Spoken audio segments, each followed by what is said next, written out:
And we're back. What's up, everybody? I have Farrell with me. Ayo. I got Chris Pinkerton, if you're nasty, with me. What's up, party people? And Joey is, of course, on assignment in Japan for the next couple weeks. So hopefully his balls are doing well. Hopefully. We can only hope and pray.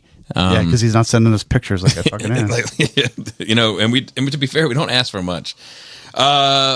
Pinkerton. Creamer and balls. Yo, that's me. You listened to last week's episode on all the Star Wars talk. I did. You got a bloody piece of your mind. So I do. I mean, some of it ties into my Andor thoughts. To be honest, some of the parallels you were making. Andor what? Or Cassian. Cassian. Yeah. Hang on. Where am I at here? Don't fall asleep. So okay. Hey, Don't fall asleep. It's hard to do. Okay, real quick. So you attempted to watch, and at what point had you finished 9? Because we got to do that. That's true. Because you hadn't watched. So why don't we start there? Yeah. So welcome to the force sensitive / nerd rage. Except it doesn't mean that we can use the force. It means that I'm just sensitive about anything regarding the force now because my nerves are so raw. So I want to start with a story. Okay. You know, you guys, I believe you mentioned Joe and Joey last week. Yes, Joe Kai. I remember young Bobby. I'm gonna tell a story. So I believe it was for the release of episode 8. Many moons ago, there was a store called Toys R Us, and for events such as Old Jeffrey, for events such as the reveal or the first time to purchase, Midnight Madness, midnight 11, whatever it was. It was midnight, wasn't it? So they opened at midnight for the Star Wars toy release. I have over the years lined up from episode probably. I lined up. They've been doing it since episode 1. So I remember going to the episode. Did you go to the episode 1 toy 100%. drop? Oh my god! I bought shit I had no business buying. I bought a Jar Jar piggy bank. That's a fact. Oh wow. I had my friends who were like, "Oh yeah, Star Wars is cool." Armloads of figures. Like their entire house was like, we were all in fucking apartments at the time, but their entire apartment was lined with the carded figures, and we bought lightsabers. I don't know who C.O. Bibble is, but I bet he's cool.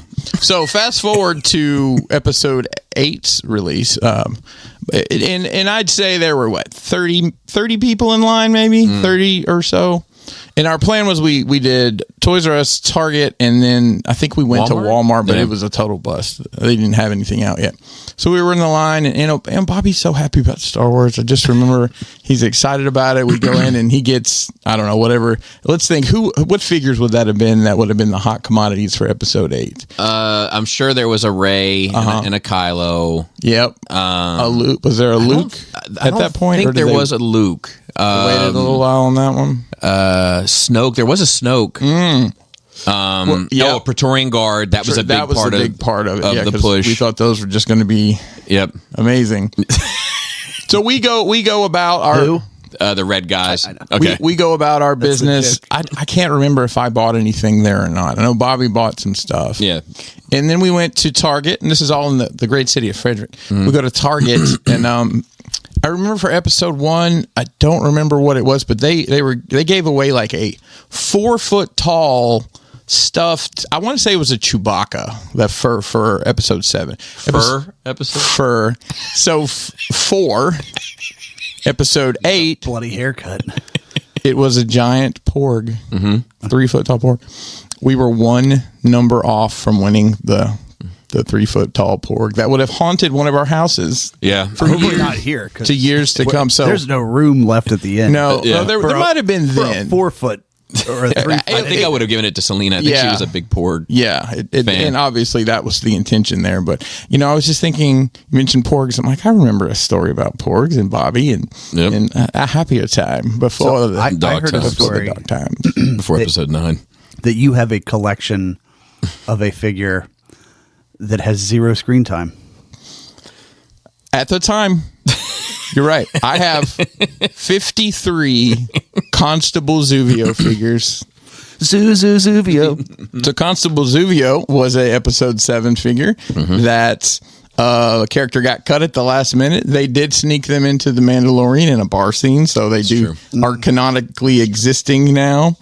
I don't know. It's just one of those silly things that they started going on clearance. I'm like, this is a dumb figure. And people started sending them to me. And I've had people bring them to me at shows that I'm at just because they found one out in the wild. And I have, within the past 2 years, found them at stores for sale.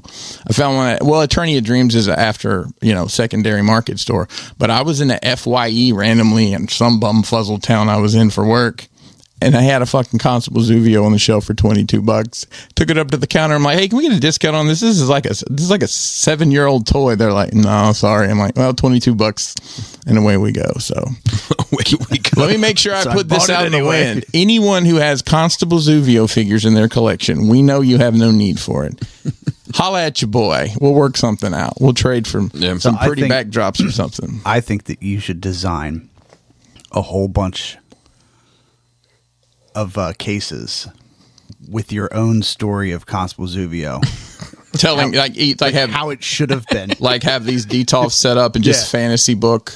Like story cards, but in figures. Yeah. It's great. And this just, whatever they look like under the mask is just whatever I want them to look like. Yeah. So that's probably my X-Transbots Ollie collection, which is is he in here? There's one up there. Yeah, so the guitar. Well, yeah, that's like the one we made with the Realm project. But that figure, I have 7 or 8 of them, all 3 versions, including, and then I also have 2 prototypes, and then I have a complete collection of the Realm Collectors exclusives, which is 4 figures. He's the most obnoxious character in Transformers. So we just kind of embraced him as our Realm Collectors mascot. So I have all those too. But my Zuvios are displayed in this.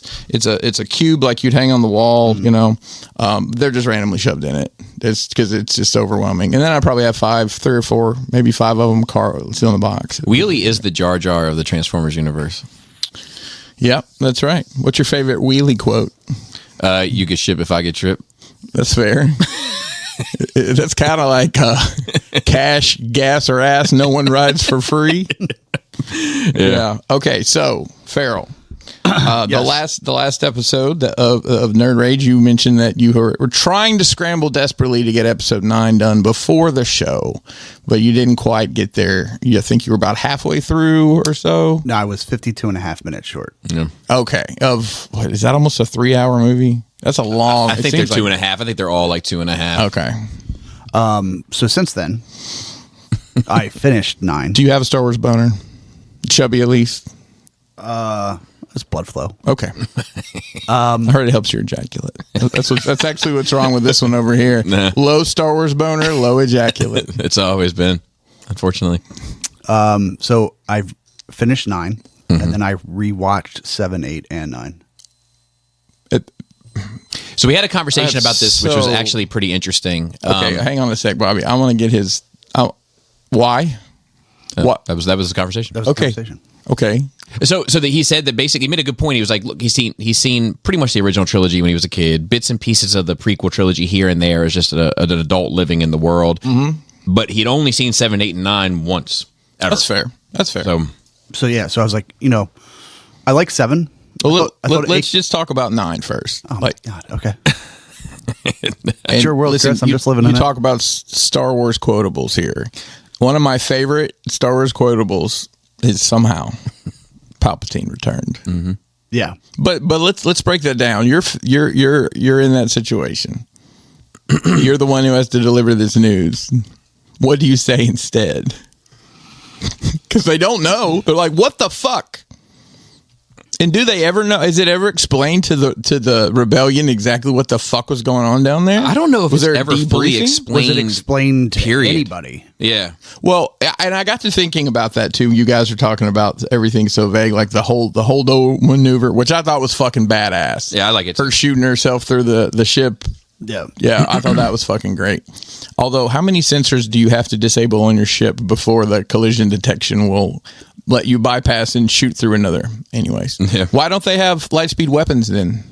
Why don't they have missiles that achieve light speed? And well, I mean, I'd imagine that they'd be worried about the things beyond what the target is. Would they though? Would they be worried about it? Would the Empire be worried about it? I don't know. Anyways, I thought that was a really cool scene there. Can I say what my favorite scene of it is? Episode 9? If we say no, will you not? No, I'm going to say it regardless. Yeah. At the very end, when Rey is facing off with Palpatine and he's using his Force lightning and she's deflecting it with one lightsaber, and then she calls for Ben's now lightsaber into her hand, throws it up, and makes the X with the lightsabers to deflect. X gonna give it to you. X gon' give it to you. Fuck, wait for you to get it on your own. X gon' deliver to you. Not open up the door. I didn't mean to step on you there, man. It's just instinctive, but somebody, I wonder if anybody's ever done that edit. Like, edit it. You know, tons of people do Star Wars edits. We joked about it like for the day it came out, like that would have been great. Yeah. But yeah, sorry, continue. Episode 9. So I don't know. What a treat. Where were we at? Well, I mean, just this, I don't know. I was talking about. So 9 in general, the ending. Yeah. So I didn't hate 9 as much as I hated 1. Okay.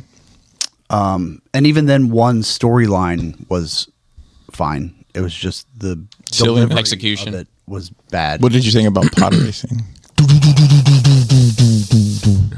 Fine. Yeah. Sebulba, is he your favorite? Is that who you're going to pull for going forward? No. I have a Sebulba now. He's a Doug, a very dangerous Doug.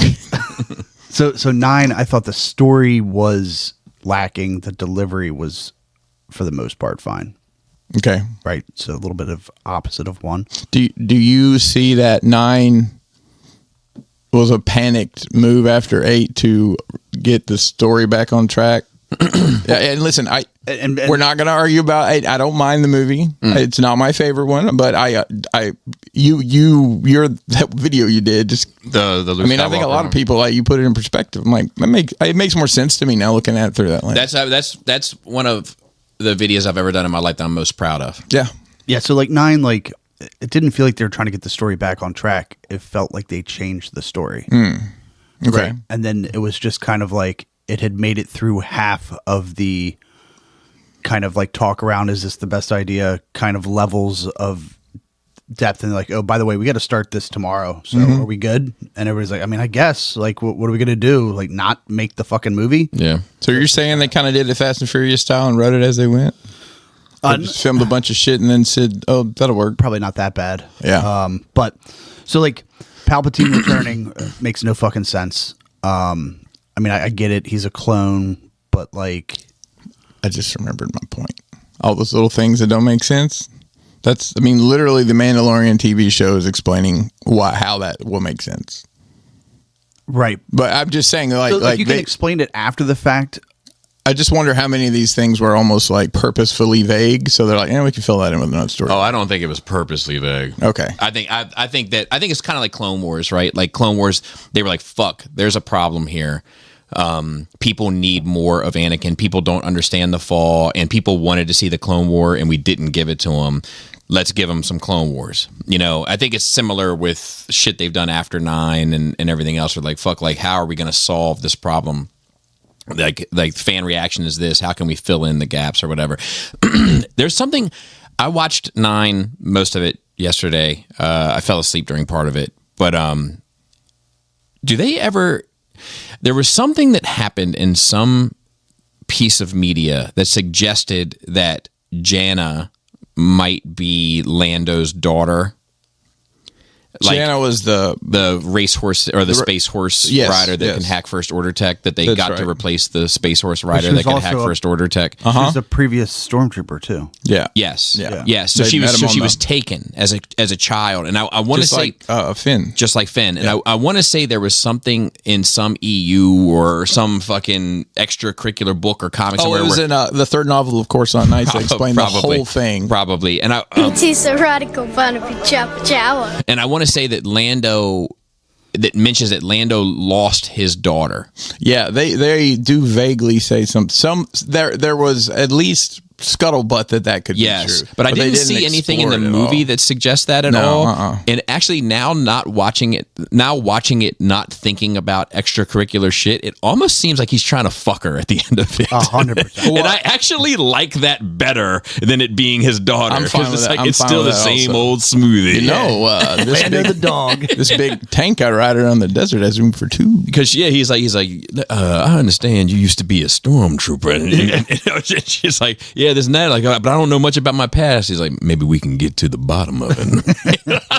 Let me ask you a question. I like this. I like Lando now better in this movie, having forgotten the surrounding bullshit regarding. Have you ever been on Coruscant in a hot tub drinking Colt 45? Oh, I'll show you Coruscant nights, baby. That's the best one yet. There's a bunch of stuff like that in 9. My biggest problem with 9 is like we make a big deal about lineage, right? Mm-hmm. Yep. And yeah, we hear that she's Palpatine's granddaughter. Who was his kids? Like, who was the other part? Like, yeah, you know, it was what I mean? just a son, right? Because like they say like that the Palpatine had a son, right? Yeah, so it's like, which is stupid. Right. I mean, Palpatine could have had a Well, so, whole like, flock of hoes out there running games. I guess, like, He could Palpatine have had was- baby oil and people pissing and a whole bunch of stuff. Pre-Emperor, like Palpatine was a normal person. He was a senator from Naboo, right? Yeah, but he was. We don't know. I guess how long he was technically. I mean, a Sith I'm under the impression he was a Sith in Episode 1. I mean, yeah, same. I mean, well, we know that 'cause, we know that we didn't know it was him, right, technically, but- theoretically. But like, I think that like whatever. I think that whenever he became twisted and evil by the dark side, that was his entire obsession. Like, I think that's how the dark side is. I don't think that you even crave sex or anything else. Oh, it's like hyperfixation that doesn't you go just away? you just revel in the dark side. Until- you yeah. revel in those things that like that power is so much more satisfying than an orgasm. Like so I would imagine that he had Tell me more. his son. I don't know. Tell me about the dark side. Especially if it's Is it possible to learn this power? Lord Skullface. like if it doesn't meet expectations. Like if you get your Sith review at the end of the quarter and they're like, No, I can see like if your orgasm doesn't meet expectations originally, and then you find the dark side, and you're like, oh, what if the dark but side? like maybe if you had an exceeds, Maybe you wouldn't be looking for anything else. Yeah, What you'd if be you- fine? What if the that dark hole in side? your heart would be full? What if it provides you with just like ropes, like putting eyes out and shit, lightning ropes. lightning ropes, the power. I know which side I'd fall on then. Hey, But yeah, So like the lineage thing, like there's bits and pieces of it. To me, it feels like it should be more important, right? And to not get the real full picture feels like it was left on the table. Now it could have been left on the table for future whatever. Mm-hmm. But I don't think that story was even considered to be told. So to say like it was left vague, like it just felt like forced. yeah, dude. I think that like I go all the time thinking about what can save that movie for me. Because I don't want to. we're still talking about 9, right? Yeah, I don't want to not like it. Like the amount of mental gymnastics I do that I'm capable of doing for episode 1 and 2, it's alarming in order to like it. So like I'm willing to do that for 9, but in order for that to happen, I almost need an episode 10. And I need like Ray to tell somebody like, well, yeah, no, I go by Skywalker now because I'm a Palpatine and I want to shed that part of my legacy. And then for somebody to say, oh, you still think you're a Palpatine, and then fix it.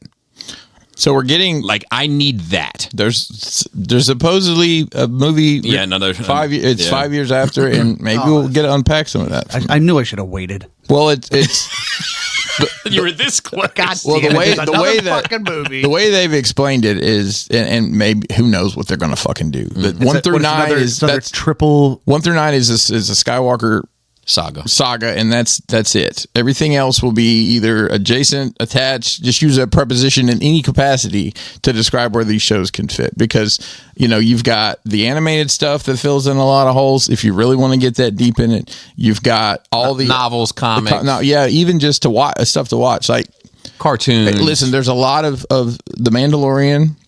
I think would be great for you to watch while you're working. Like, watch it.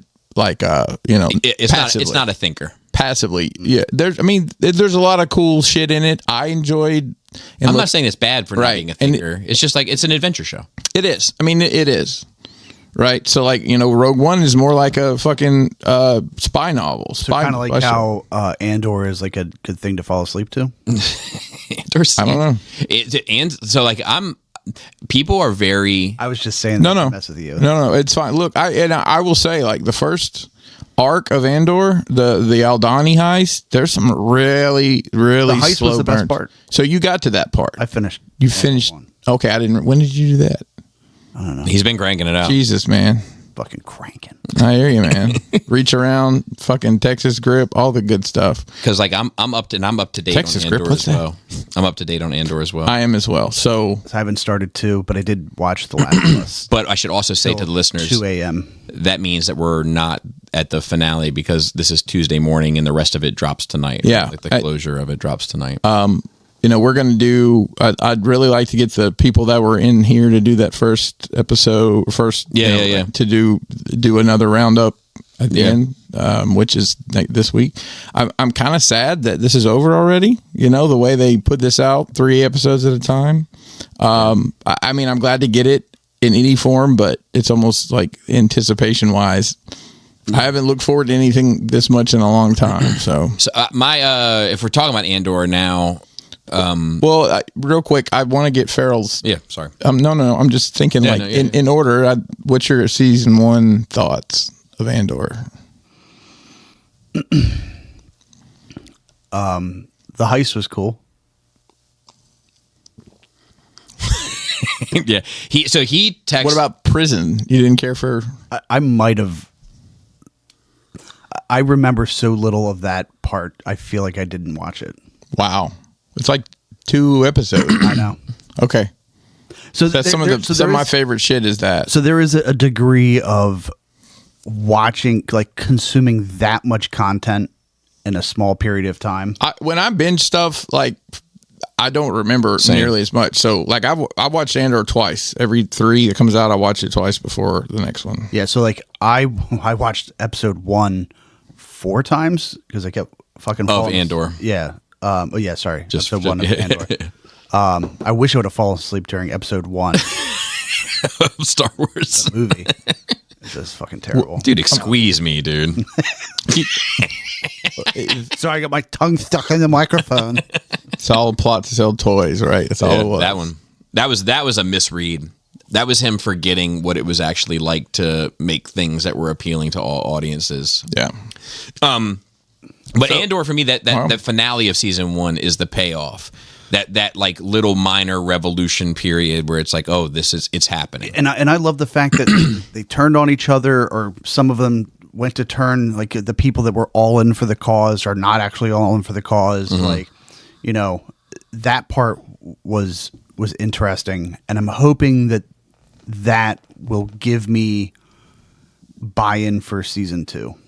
And then if I can get through season 2 like that, then I can go back and rewatch season 1 with that kind of like buy-in. But so I think that was the problem with it for me, was outside of that first couple of scenes where he murders the 2 security people, everything else felt bland. Like I almost felt like, why am I, like, I don't know who he is. Right, because I haven't seen. That's right. You don't. Oh boy, that's an interesting take. Yeah. Like, why do you give a fuck? Why do I? And then it goes into like, maybe this is a critical mistake. Exactly. The bureaucracy of him living his life, where I was just like, I don't give a fuck. Like, I don't care. So this is the problem with watching this first. Yeah, I think. So I wanted him to watch it first because he would be the case study. So he'd be the only one that we know that watched it in order: Cassian 1, Cassian 2, Rogue One. Yeah, no, I heard you last week, but now, no. I'm just saying, like, I forgot I even said it last week. Now, now I'm thinking, yeah, maybe it's a mistake. I don't know. Maybe watch the Andor Rogue One, and then go back and look at Andor season 1 again and see if it's just is more interesting to see how we got where. Because we're going. if you go back and break down the first 3 episodes of like what's happening, there's not a whole lot of value. I mean, it's the same with season 2, right? I understand what you're saying. You know, it was just a lot of character building, a lot of world building, kind of making you understand that, this is pretty rough shit. This isn't, there's no song and dance routine. There's no kids on bright colored scooters. Spoiler alert for some of you're watching going forward. It gets worse. Yeah. But once again, I think pretty much all the other shows past Andor you can passively watch. Yeah, for sure. Yeah. I mean, if you can listen to it and you hear lightsabers or guns, you can look up and say, oh, they're going to do something cool. I will say this about Andor season 2 is episodes 7 and 8 should have been one episode, and it should have started there. The whole show? That fucking show should have started there. 7 and 8 could have been condensed. No problem. I could do it. And then the fucking show should have started there. Okay. Everything. I can appreciate that. And then you'd be off to the races. I think the problem is that they originally were going to try to do 4 or 5 seasons, and like each one of these arcs would have been 12 episodes, but they realized that they couldn't hold anybody to that time frame. I think they need to go the other way. Well, you know what I mean? I mean, Like lucky one for or you, two- Bobby, you have 3 more episodes and we're done. and we're done with it. But like I got a lot of response. Like I think that this show appeals. Sorry, so there's like a Venn diagram, right? Like people that are kind of into tons of sci-fi shit. Yeah. People that are kind of into geeky shit. People that are kind of into espionage shit. Yep. And people that are really into Star Wars. And I fit almost all of those. Right. And I'm almost exclusively majority stakeholder in Star Wars. That's a completely fair take because, I mean, let's be honest, Bobby. You don't like any of the other big franchise movies. You don't like spy thrillers. You don't like action movies. You like fucking documentaries, old movies, and Star Wars sometimes. Yeah. And then, Right. and then like, And the Marvel shit. and like a lot of heavy drama shit. Like I like, Yeah, that's right. So like, But then you like Curb, so it's like Right, you comedy. like the paradigm does of this, and I don't think this scratches enough of the Star Wars itch. yes, I agree. Right? It's a sci-fi. It's a sci-fi show. It's a sci-fi show. espionage and show. just you take the spaceships out of it, and it's barely that. I mean, it's just an espionage, and I love it. I love all these nooks and crannies of different facets of the way this came together. That speech Luthen gives, I whisper my dreams to ghosts. Yes, I love that. If they would have gone into some, like, I don't know, dive into whatever, microcosm of whatever from one of the movies and look at something there, it would have felt more Star Warsy. Right? But this is pre? Yes. Pre-4. Yeah. So, I don't know. Couple other notes. I'm trying real hard to get through the goddamn show for you, Chris. Andor? Yeah. I mean, I really appreciate it. I think someone said in the comments, I was looking at the comments from the past couple of weeks on Patreon, and says that we should just have a show that's getting turned on to new franchises. Well, let's be easy with that, because I don't know how many other boners one can handle. But no, I mean, I think there's probably other stuff that it would be interesting to like map out with you. Like, have you seen it? Like, I know you haven't seen the Marvel movies. That's going to be like, really I'm just tough. throwing it out there. Like, I know you. Have you seen the Snyderverse movies? some of them. Okay, so like stuff like that, just figuring out what you have and haven't seen in that sphere. Have you seen Captain America: Winter Soldier? No. That is like that's great. That's probably the best Marvel. That's my favorite Marvel movie. And I think mine is Infinity War. And you don't really even need to watch anything prior to into that. Well, okay, I will say that is my starts, right? favorite standalone movie. Yeah. Is definitely Captain America: The I Winter thought you were going to Soldier. tell me like, oh, you don't have to watch many other. But No, you don't actually, need to what watch You it. should do is you No. should watch. You should. No, Then you watch listen. this show and Listen, Here's the next 40 hours of your life. Just you don't. No, that's it's what I'm all for telling this. you. It's all for this 8-second payoff. Hey, at the very hey, I will have you over and watch Winter Soldier someday. I promise. Whenever you're ready, come over. you're ready. Well, no, we've got some work to do. I don't want to cross streams here. I know. Or maybe that's the best thing to do. So I told him after he does Rogue, can do or Andor, and then Rogue One, and then Solo. We're gonna reassess before we go any further. By the way, notes. I like Solo a lot. It does have some silly bits. I like Solo too. Okay. I mean, I like Donald Glover. I really love the show Community. He was one of the standouts on that before he became a famous rapper. I like Childish Gambino. Yeah. Oh man, Bonfire is one of my favorite songs. Heartbreak or Heartache. Yeah. Heartbeat. I remember the first time I heard, my buddy used to kind of put together mixes of shit that because he kind of was kind of like you, just listen to everything. Yeah. And then he like put a little mix together. He's like, hey, here's some new shit you might like. And I'm like, yo, who is this Childish Gambino? Like, it's that Donald Glover. But dude. I'll tell you, I pass up an opportunity to see him in probably a fucking 40-person or venue in Huntsville one time just because didn't everybody go with me. I like that kid. I'm more interested. By the way, he plays young Lando in the Solo movie. Donald Glover does. Sorry, I'm sorry. That was. I know who Donald Glover is. I would recognize him when he's on the screen. I find the young guy that plays Solo.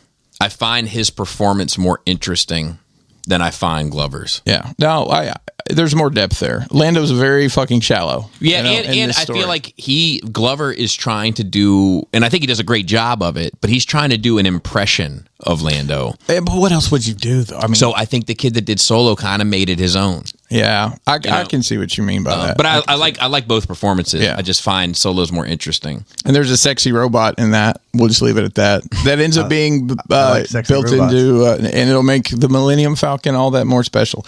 Okay, real quick. And I don't know how much, since she's so close to watching the rest of Andor, I don't want to. You're fine. You sure? Yeah, you're fine. Okay. One thing I wanted to talk about is I think Andor is a great. The main thing they're trying to show you is perspective, right?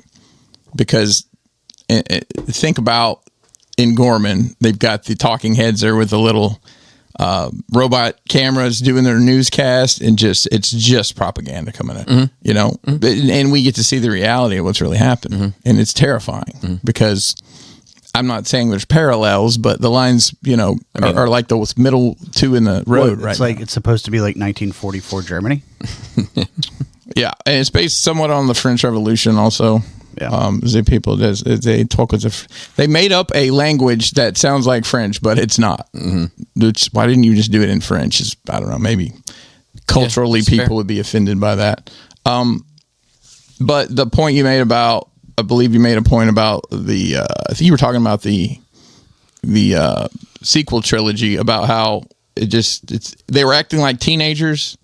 No, I think that's over the whole 9. Okay. Yeah. Well, that's definitely you get to see a lot of that in Andor season 2. It's like. You know, there's one you probably heard. There's these kids he runs into where they've crashed a ship or some shit, and they're just fucking idiots trying to figure out what to do because all their leadership got killed. Yeah. And it almost seems like, I mean, you think about a lot of stuff rebellion wise, like you just take you can get, right. You're not like picky, like making sure nobody has like a communicable disease. Just checking for a pulse. Yeah, I mean, there's actually a scene like that when we see Melfi again. When Val's checking all the guns, she's like, "Who's this one belong to?" And it's Melfi. In the back row. In my mind, you keep saying that, and I keep thinking about Sopranos' fucking therapist. Right, that's his name, though, right? Melfi? I don't know. You know, the guy, he's in Rogue One. He was with him in they escaped prison together. Oh, yeah. That guy, he shows up. So, so I just kind of made that point that it's you know, even there is an organized part to it. I mean, it's just like work, right? Yeah, people at top are making financial decisions for the company, but the boots on the ground, they never even get that communication. They're still running around like chickens with their head cut off, doing what they have been doing. Yeah, so I mean, not to pick apart like an analogy, but I think in the real world, even people at the top, like they say they know what they're doing, but I feel like most of the time they're just as lost.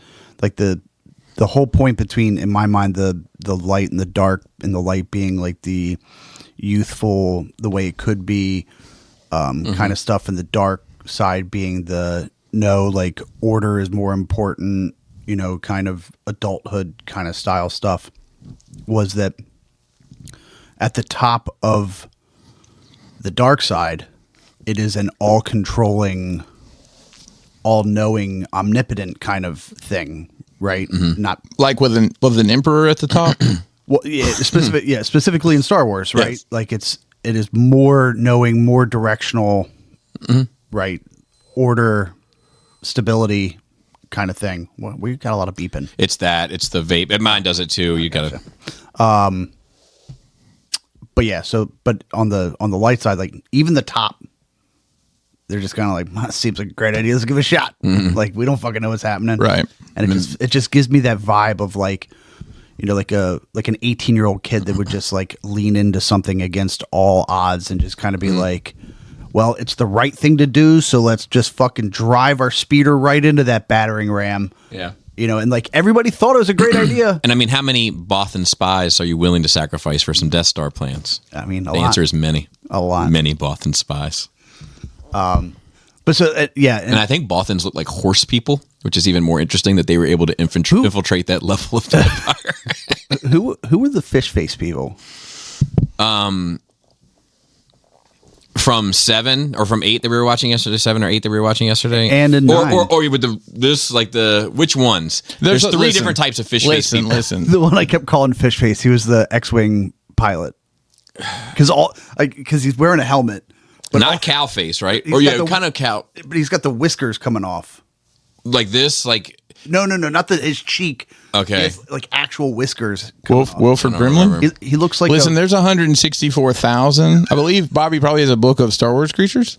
If you'd like to take home some reading, there's some really Some great light stuff reading. in those he books. just looks like a catfish to me. My favorite book over there, and I actually have this book, is Dressing a Galaxy. It's like great. I all almost the want costumes. I want a cartoon of like Vader like catfishing and like pulling up like through his mouth and out his gill like got one. Yeah, I would love here's the thing is like 5 years ago, I would have loved to just see a Vader movie like called The Purge. Like, you know, basically like after the Empire is taken over, just Vader set loose on the world to get everybody in line. I would love it. Now I'm so oversaturated with kind of worthless Vader stuff that like I'm like, man, I don't even want to see that anymore. Like, let's just get to something else because like he keeps popping up in other shit, and it kind of makes his appearances seem less interesting, less special. Especially if they're not going to add any real Layer of depth, yeah. And I think they did it twice, 2 times they do it. One time, and I don't know if you'll get to see it, but after we reassess, I'll talk to you about those 2 times. All right. Yeah, I do have a couple other Star Wars notes. Yeah, you want to get Star Wars out the way? Yeah, we can. One is you've talked about like quotables. I think Andor has one. What is it? I have friends everywhere. So here's I've the been thing. saying that constantly, man. I got to see it, right? So like it needs to become a part of culture. Like do it. Like more. Just this morning, we were talking about episode 8, and somebody completely unrelated to it just started going, more, in front of people that aren't really Star Wars people. But it's like There was at least one other Star Wars person there, right? It becomes part of the fabric of it. I understand that. You know, and and you got to I give don't- stuff time. I mean, look, it's not, Sure, but it's but also I not don't a think movie. there's any- It's a TV show. Agreed, but this is the way. This is the way. That does it. Right. Right? So like it has to ingrain itself somehow. And I don't think like I just think that like when push comes to shove on this shit, nothing is going to be remembered. And that's my problem. Like outside of hardcore Andor fans, like I consider myself a Star Wars fan. I own Andor on fucking Blu-ray. I think that if you were to start eliminating people by those sorts of metrics, I hang in there for quite a while. I can't tell you one quotable from season 1 of Andor, and I only remember certain moments from that show. I remember him assembling things in the prison. Okay. I remember him breaking out of the prison. I remember the revolution at the end. Yep. And at some point, they're on a planet with grass. Well, that's Aldani at the beginning when they're stealing the payload. I've watched season 1 probably 4 or 5 times. Like watched it 2 or 3 and just had it on the background. I fucking love it. I know it's slow in parts and honestly when I want to watch Andor, but I got to get through this first 3 episodes. And I don't. That's the beauty of it. I can just watch the prison part. You know, I don't know. I just the point I took away from that because that is something that stuck with me because they've said it over and over. And I watched the new animated stuff that dropped. Oh, the Tales of the Underworld. I haven't watched it yet. How'd you like it? So there's 2 stories, and I've got to thinking about this, and I'm wondering if part of the contract is we have to have X amount of animated Star Wars come out every year, because they're pumping these out. And looking at it, it's like, why is this 3 episodes? Why isn't it just like a 45-minute special? Right? The way they delivered is so you get 3 episodes of Is it an arc? Yeah. Oh, really? So there's 2, 3. It's the same. They've done this with all these little series. Nah, the first one was kind of It's 3 and 3. self-contained, wasn't it? Like there Tales was of the Jedi? 3 Ahsoka ones. I don't know. Anyways, this is how this one is. So you get 3 Asajj Ventress, which it was fine. Basically, she finds a stray Jedi. She's working as security for somebody, trying to keep a low profile. Has the little side hair growing, the little short hair. The Jedi, is it Quinlan Voss? That's who she's trying to find. Okay. They tell that story in the beginning about him taking her to the pool and her coming back to life. They actually show that. Obi-Wan's in the very opening scene. Oh, that's cool. There's, the Empires are hunting Jedi, and there's this kid comes in that poorly tries to do, you will let me ride on this. He's trying to get out of town. Right. She's like, long story short, they kind of go on the run together, and I think there's a MacGuffin of some kind. It was fine. I mean, it'd be something to put on in the background when you're painting a model or something. Yeah. But I know you love that character, so Yeah, I do, and I want to watch. I still want to watch Tales for the Empire, which I haven't seen either. I've enjoyed the hell out of all those little things. I enjoyed the Jedi one. I watched that one. I enjoyed that. That's the one with the Dooku story. Yeah. That was really good. The second one is Cad Bane, his story. Kind of how it basically him and his friend were street rats, and a guy took him in, and that guy got killed, and set him on the path. Set him on the path. His friend became a police officer in this town, and there's a lot more. That's cool. It's a Western. Definitely a Western Right, story. sure. The one kid goes away with the stagecoach robbers and comes back to town later to avenge something, and that's I don't know. It was entertaining. I watched it on the plane. Yeah. Got me through. That's cool. All right. So moving off Star Wars, let's get into Nerd Weeks. Pharaoh, you got your coffee first. Chris, how was your Nerd Week? Oh wow! So I wasn't here last week, as you know. Correct. So I had a team meeting for work in Charlotte, North Carolina. Okay. Hadn't been to Charlotte in years. Couple things to mention: it is Sundrop country down there. Phil was going to make it today and had a little bit of an emergency. That's the main reason I had that note in there, because Phil's a soda guy. And are you guys familiar with the Sundrop company? No. No, I am not. Well, it is a southern-based citrus soda that at one point in time you had to go out of city limits to buy because it had so much caffeine in it. Yeah. So they have two flavors, a citrus and cherry limeade kind of flavor. Anyways, it was nice to see that. Guys, a couple things I noticed. There's somebody on our, I think I'm going to put this in our chat. There's a kid on our team that's the same age as my son. That I work with in a peer level situation to an extent. It's pretty crazy. So did a lot of NASCAR shit this week. Fun. Bobby, I know that it's not your cup of tea. No. Farrell, what's your have you watched, listened, been a fan ever? I've made a bunch of left-hand turns in my life. Okay. So we actually were in walking distance to the NASCAR Hall of Fame. Nice. Which I had been in 10 years ago. Like I was working for Advance Auto, and like there were 1,500 people there that day, and we could go. You couldn't really see anything. It's impressive. Did you drive one there?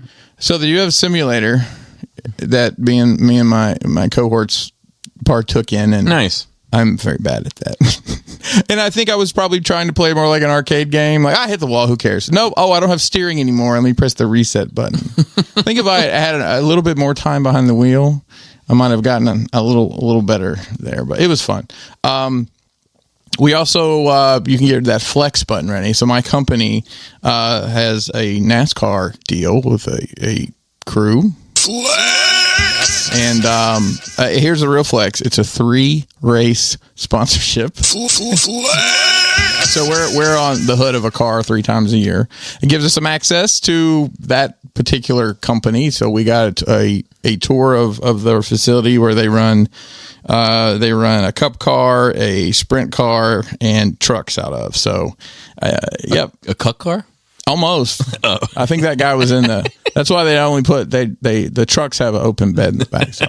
So one guy I'd who like was to sponsor a peg car. that's a different story. Joey will drop it. So one of the truck drivers was there and walked around and talked to us, and it was just great picking his brain, and he was showing us different stuff. Like, this is pretty wild. I didn't know this. So in the truck series, all the engines is a small block Chevy, no matter what brand it is on the hood. It is a small block Chevy. Everybody runs the same engines. They actually still use steel body panels. They're still making the sheet metal and all that. Whereas real cars. well, right. So the NASCAR, the top tier cars are all carbon fiber. They actually let us into the secret room where we couldn't take pictures, and there was probably $1 million worth of carbon fiber parts in that room. Wow. And it's literally like a Lego set to put these cars together. Because they're, they can do tolerances up and down. But one thing I thought was cool is like the dash this one particular driver had set up. It's just a touch screen that they can program to show whatever, however they want to set it up. He said some people still use an old school tack and gauge, but he likes this setup. It's all like green light, yellow light, tells you exactly, you don't speed off pit road or anything. It's pretty cool. And we were right there standing next to his truck, and he didn't he got disqualified after the race this week because of something to do with a measurement or something. And in our work group chat, somebody said, all right, who screwed up the race truck? And I said, oh, are those bolts important? So that was fun. We also went to the Hendrick Motorsports Museum, which might be nicer than He's a hell of a guitar player, too. yeah, the Jimmy. Hendrick Motorsports. So a lot of cool race car stuff there. I don't know if I showed this in the chat or not, but they did have the where the hell is it? Oh, here it is. The car from the Transformers 3 movie, sweet. with the guns and shit. I honestly didn't know this physically existed, Yeah, but me I'm neither. assuming they had this for Makes sense for sponsoring the race that week, and they had it there at the race, because I don't think that's probably very roadworthy. So But unless you get it registered. Yeah. well, All that sure. Firepower. Well, in North Carolina, I'm sure they wouldn't look at it. There was a vintage store next door to our hotel that was only open like 1 to 6 Wednesday through Thursday or something. It was very interesting to see, like, my old wrestling shirts that I threw away are now worth $55. Nice. And things like that. The one thing I saw there, You were sitting on a fortune. and they had a lot of music stuff too, right? And the one shirt I wanted, of course, it was an extra large, and I couldn't wear that. It was a 1996 Reba Tour work crew shirt, like the shirt the crew wore. Like, man, if that boy had been a little bit bigger. But that got me thinking, like, I thought this was funny, and I don't even know if this is a country musician named Colin Ray. Yeah. Never heard of him. Okay. Have you ever heard of Colin Ray? Just now. Okay. Well, there's this shirt from his concert. And but, looking through these, I'm like, I don't know who these people are. And I know, like, this pocket of country music pretty well. And I'm like, you never made it. You opened for Colin Ray or some shit. Right. And, like, you had merch made with your face on it, which I think's fucking crazy anyways. I mean, here's this guy with his face on the shit. It's but fair. Well, it's kind not of his real face on face. shit. Right. But I just thought that was funny, and just to see. So I went in there with the kid that's Mason's age. He's a huge Jeff Gordon fan. Is he a comedian? No, Jeff Gordon is a NASCAR driver. Oh, sorry. Who am I thinking about with those puppets? Oh, I'm a jalapeno pepper on a stick. Yeah. Jeff Dunham. Oh, there you go. I had to get that out to get that out. So anyways, it was interesting going in there. Had some great food. Did you? Southern cooking, am I right? Well, I had a steak and I love a smoked old fashioned. It's one of my favorite drinks. And I had some killer smoked old fashions there. One night the food was taken. It was Southern cuisine, and it was fine. It was. I got fried. Well, actually, I got shrimp and grits, and there was a over medium egg on top of it, which I love an over medium egg, but it didn't seem to work in that for me. But steak the next 2 nights, and it was phenomenal. Okay, I have to say this. Say it. So this team I'm on, It's a small team. Counting my manager, there's 6 of us. So I've dubbed us the Dirty Half Dozen. Because you got to have a name, right? It's all dudes. And I think we had a super effective meeting. Go figure. I'm just... Who'd have thunk it? You know, it's funny. Like, it's I mean, and that's a hard thing to say in today's world, but like... It's a Pretty easy to say. You don't... It's a conversation. Let me...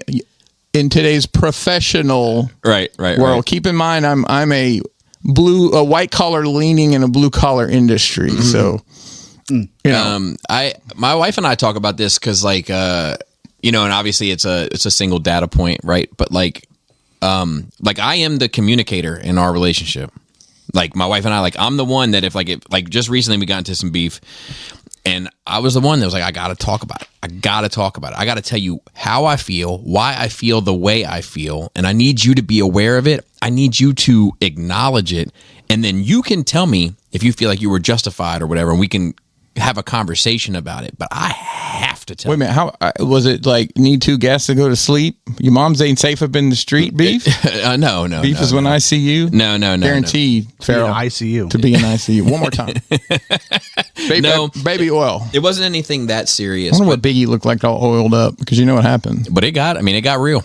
Yeah. It got real by the end of the night. It got real. But well, good. But she could have swallowed it, so to speak, put it to the side, and just moved on, you know? And then even when I'm trying to talk about it, it's usually I end up feeling like a talking head because I'm just doing the talking, and then I'm sitting there waiting for some sort of response. But she's like an internalize, think about, analyze, regurgitate to herself, think about, analyze, internalize. Well, she is different than most. Yeah, that is true. But like, I feel like in our relationship, like stereotypically, like I'm the bitch, like you know, like I'm the one that needs to talk and like share my feelings and like this and that, and she's like the more like, oh, just get on with it. And I'll be honest with you, the only time me and Kelly really fight is over the kids, like something to do with the kids. That's all we really ever fight about, and it gets nasty sometimes. I've never fought with my wife. Well, you know, the best way to not have to fight, but. You know, Mother's Day was this weekend. We're not super big on holidays. We had plans, but I'll get into in a minute on Saturday night. So I got home Friday after a little bit of an adventure. My flight got delayed. I did get to hang out in the Delta Sky Club, which was a baller move because one of my coworkers has status with Delta, so he got me a guest pass. And they had these, you ever been to the airport and see like those nursing pods? You seen that? It's like a mother's room. It's like this, it looks like, stay away from that. Okay.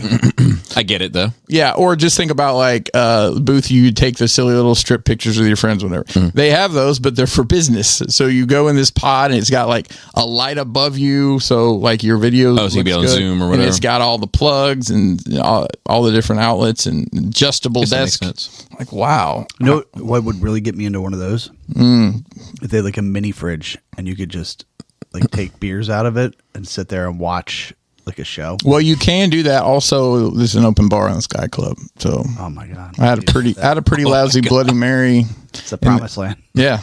So, saying that to say, I like my wife likes flowers. She's a big fan of roses. She just likes, flowers. So I had to stop by Target and pick a couple things up. But she requested on my way home, and I was obviously going to Target for other reasons, but that's the main reason I went. And I was like, you know what? I'm going to get her some flowers. They're not, they sell them at Target. They're like $7-8 for a bouquet and put a smile on her face, right? They might live for a week. Right. So I just thought this picture encapsulated my wife and I's relationship. It is a bottle of liquid plumber, a drain snake, because apparently my kids had clogged the tub in their bathroom with all their nasty hippie hair, and flowers for my wife. There you go. That encapsulates our relationship in one fell swoop. So, let's see here. I watched one more thing, and it's something that Farrell had watched, and I saw it. I'm like, you didn't care for it at all. And I watched it, and I want to talk about it a little bit. I watched Twisters. Oh, I haven't seen it. So, here's my first takeaway. Okay. what's the conflict between the Wrangler bunch and the professional dudes? Like, what are they racing to? Why are they cutting each other off? Because they really have two different objectives. One of them's for YouTube views, and the other is on the surface for science. Yeah, so like that part, I'm like, what the fuck? Why is there this conflict? You know, and not to invest too much mental energy into such a frivolous piece of shit of a movie, but it almost the thought that I had was, you know, the professionals are there, they're doing it for whatever science, you know, but they're like, they feel justified in what they do. And then here comes these other people that are not appreciating the real reason for doing it. So just getting there first is just like that human instinct of like, I don't like the way they're doing it. So like it turns into a competition. And in another way, could you have a competition with a Twister? Right. Other than just getting there first. Yeah. I mean, and the plot was, as soon as I saw them sitting down with Mr. Big Texas, you know, or Mr. Big, I was like, okay, I know exactly how this goes. Did you see why I hated the movie? I mean, yeah, I could definitely see it. I mean, they shouldn't have called it Twister. I mean, they shouldn't have tied it to the first movie. I mean, the only thing is, I think she has Dorothy, like, or Dorothy 4 or whatever that version. Right. It's at least a version. That seems to be the only thing that ties it to that movie. And the first movie was awesome. And where's the data from 15, 20 years ago? Why aren't they using that to model? Because wasn't that the point of that movie, is to help make these models to understand how they work? Right. Who the fuck's been looking at that data for the past 20 years? And that was the payoff to Twister, was that like almost immediately they could tell that it was about to turn. Yeah. And then now we've done fuck all with that information. Right. And now we're just trying to dissipate it by using all these chemicals. And I would hope there's science behind that in some capacity. Like, these chemicals do these in certain situations. Who fucking knows? It could have just made all this shit up. But yeah, I took away that. The only thing I took away is, I think his name is Glenn Powell. He's going to be like a leading man star in the next 5 years. They'll put him in a tent pole. That was his test piece. I think so. I mean, he was in the new Top Gun as well. He was kind of the Iceman of the new Top Gun series. Yeah. He's a super good looking guy. No homo.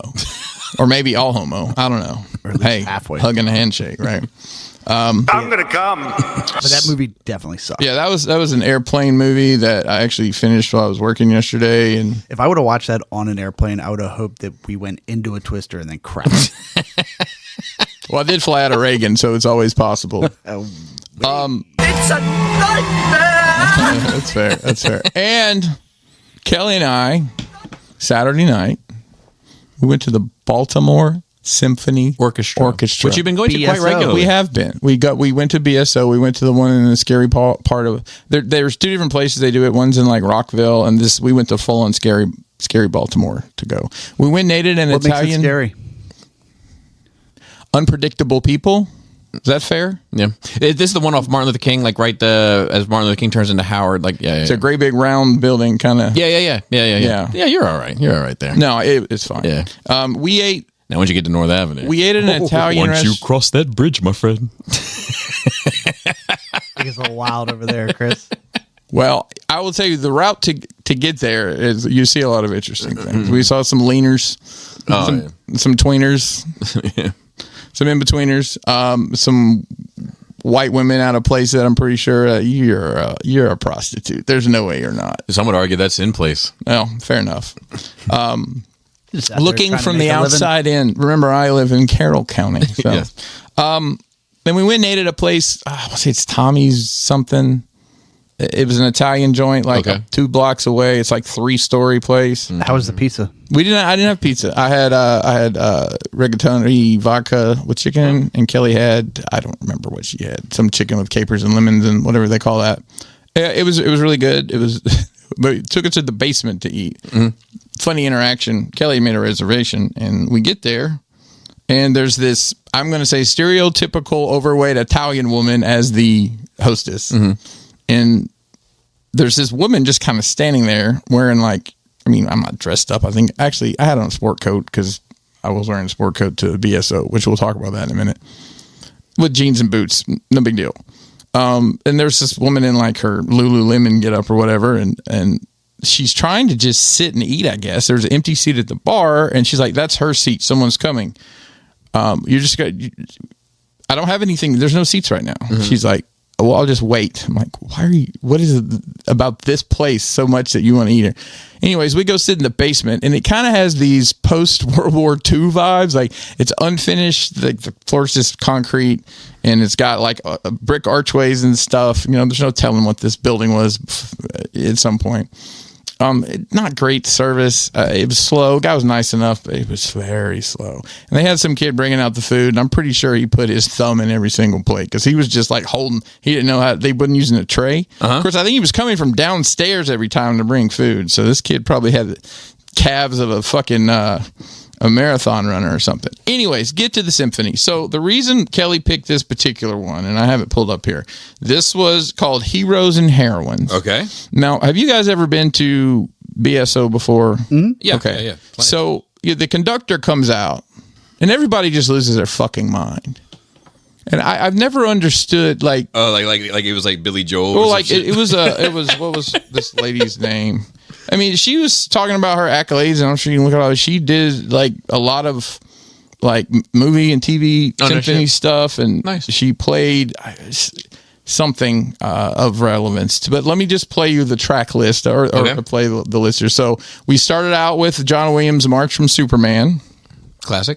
We go into, I don't know how to pronounce this, Ennio Morricone, the main theme from Good, Bad, and the Ugly. Okay. Wow, wow, wow. You know? And then another song from that soundtrack called The Ecstasy of Gold. And my wife said, I saw a look in her eyes. I said, this isn't the Mandalorian music, but now you see where it comes from because it's da-da-dum, da-da-dum, da-da-dum. The 49ers. Then we go back to John Williams for Hedwig's theme from Harry Potter and the Sorcerer's Stone suite. So I just want to say suite. They just kind of do a medley. Yep. And then they did Howard Shore's suite from Lord of the Rings. I could have taken or left that because none of it was like, oh, I understand what this is. But you know, the Hedwig's theme, it starts on do do do, that whatever the beginning of all that Harry Potter with the bells and shit. Can you do more? No, I can't because I'm not a Harry Potter fan. And they did the suite from The Incredibles, which is pretty cool. You know, that kind of poppy 60s. Yeah, I'm not sure if I would recognize. You would have recognized. Well, I don't know how many times you've seen that movie, but I've never seen the second one either. You're probably fine. Okay. Then Claus Ballot's music from the Pirates of the Caribbean, the Black Pearl, which was interesting. And then this one I found very fucking odd until she explained why. Pinar Toprak's theme from Captain Marvel. Yeah, I get that. Because it was a woman doing this. There was a lot of girl power around this. Perfect. Yeah, I felt my eyes rolling for you, Bobby. Yeah. Then we get some Danny Elfman. Did they teach you how to parallel park? Because I wish that was in the fucking suite. I don't think so. Danny Elfman, Spider-Man, original, like Tobey Maguire Spider-Man. Mulan, which I was like, yeah. And then Crouching Tiger, Hidden Dragon piece, which included a cello solo, guys. A solo on the cello. Good cello solo. How to Train Your Dragon, Take It or Leave It. But then we ended with Ray's theme. And the main title from episode 4. You know, and I watched the original stars. And that was it. But go ahead. I was going to say real quick, I watched the sequel trilogy recently, and like, gosh, she's such a charming character. She really is. She's so innocent in the beginning. She's great. She's absolutely fantastic. I mean, look, cards on the table. They were looking for a new Luke. Yeah, and it had to be a girl. Yeah, and it just had to be. And she did a great job. She did. You know, it's not a lot of those guys in that movie and gals. It's not their fault. I don't know if we'll be going back to the symphony anytime soon. Taking a little symphony break. I think that's the only person that checks on me every day, potential spam. Yeah, ever since that war in India started, they slowed down a little bit, but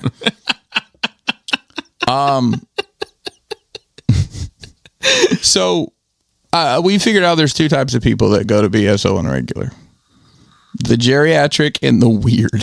Yeah, that's fair. So 2 points from that. 1, the ad on the back cover of the program is for an assisted living facility. 2, you look around and you're seeing, hearing aids and people coughing into napkins and stuff. And then, so we were sitting orchestra center, I guess, pretty much. I think we were like 15 rows back.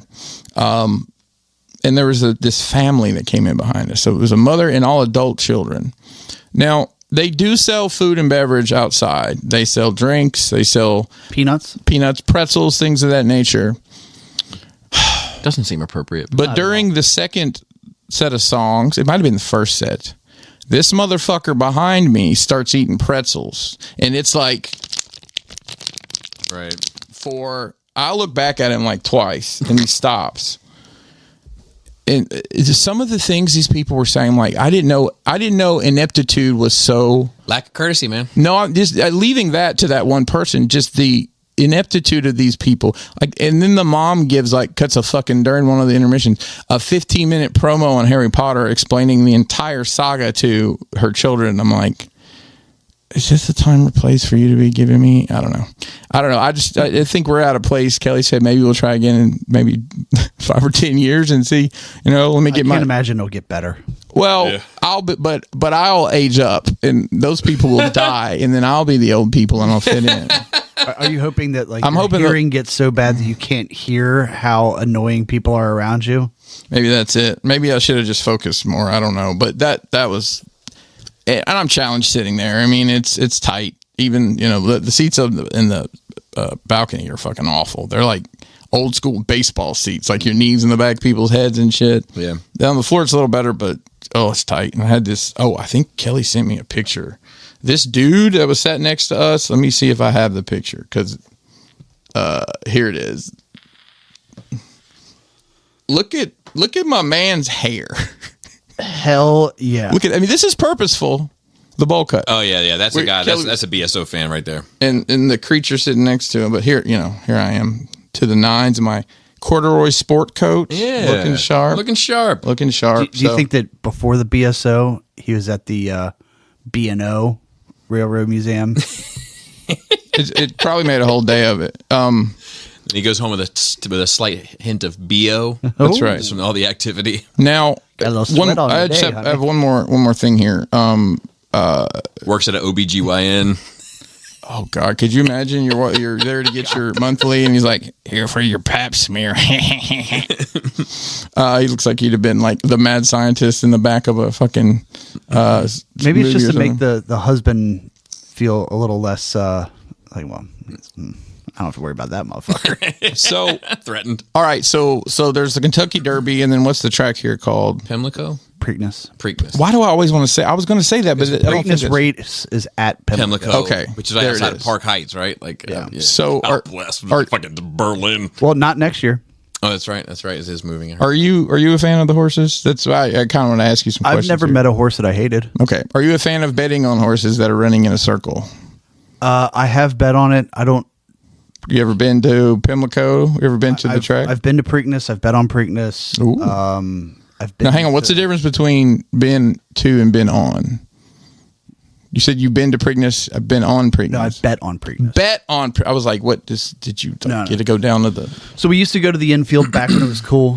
When you could bring your coolers. How long ago was that? Oh God. I think in like 2012, 2011, they switched it to you can't bring your own beer.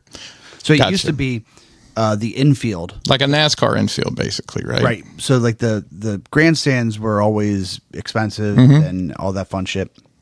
But you could buy an infield pass and you would carry your coolers in and chairs, and it was just a huge party in the middle of the track. Right.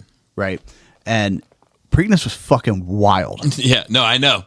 I know. Have you seen all those videos? Yes, 100%. Like the running of the Porta-Johns. Yeah. And then there's the Porta-John shit in particular is enough to keep me away. and somebody launched a silver bullet and hit somebody with a full fucking Coors Light can running the Porta-Johns, knocked them out. Insanity. They went through the roof of a Porta-John. Oh, that's great. And I remember people lobbing like warm beers like they were fucking hand grenades. You'd just be laying on some passed out chick would be laying on a blanket and a fucking Coors Light would hit her in the fucking head. It's insane. Well, but then they turned it into this like $100 ticket. So they you can drink, but they have like 3 tapped kegs, so there's 1,000 people in line for your all-you-can-drinkness. Like, fuck that. So it sounds like they decided to take it more from Talladega to try to make it a Kentucky Derby type event. Yeah, but Hats in and typical shit. Baltimore fashion, they fucked it up. Did you hear that all the horses at the Kentucky Derby this year are descendants of Secretariat? Yeah. Yeah, it's Naaaaypotism.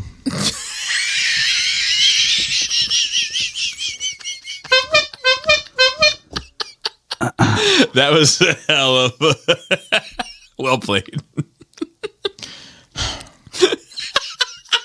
Staying on subject here. Recently, a man was admitted to the emergency room with 25 toy horses shoved up his ass.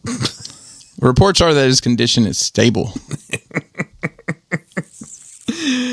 Sorry you missed these, Joey. Sorry you missed these. That's good. And I think that pretty much wraps up my... Oh, yeah, one last thing. Finished up the Rock Box last night. Mm-hmm. Tariffs are a nightmare, so we're, tonight... They're done. Huh? They're done. They're not done. They're down, but they're not done. Down. They're back to the way 30%? Yeah, it's 10% now. Well, it's 30 as of tomorrow. Right, but it's 10% over the normal. Okay.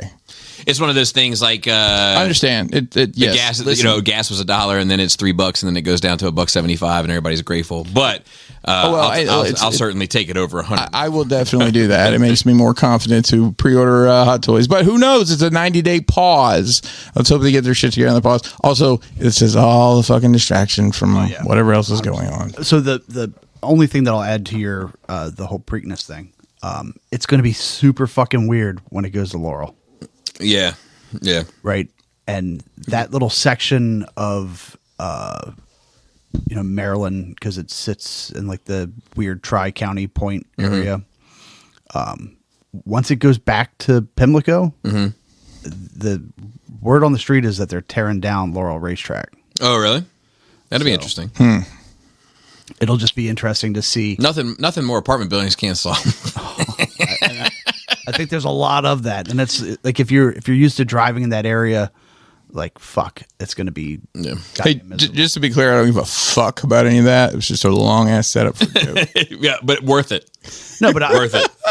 To me, like I care about that. Like Preakness is cool. Like Pimlico, back when they had horse racing, like it was the only part of that section of Baltimore that had any value.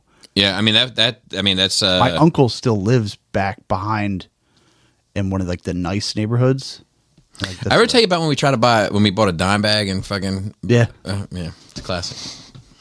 That's it for me. All right, Farrell. Well, I feel like outside of Star Wars, I haven't had a whole lot.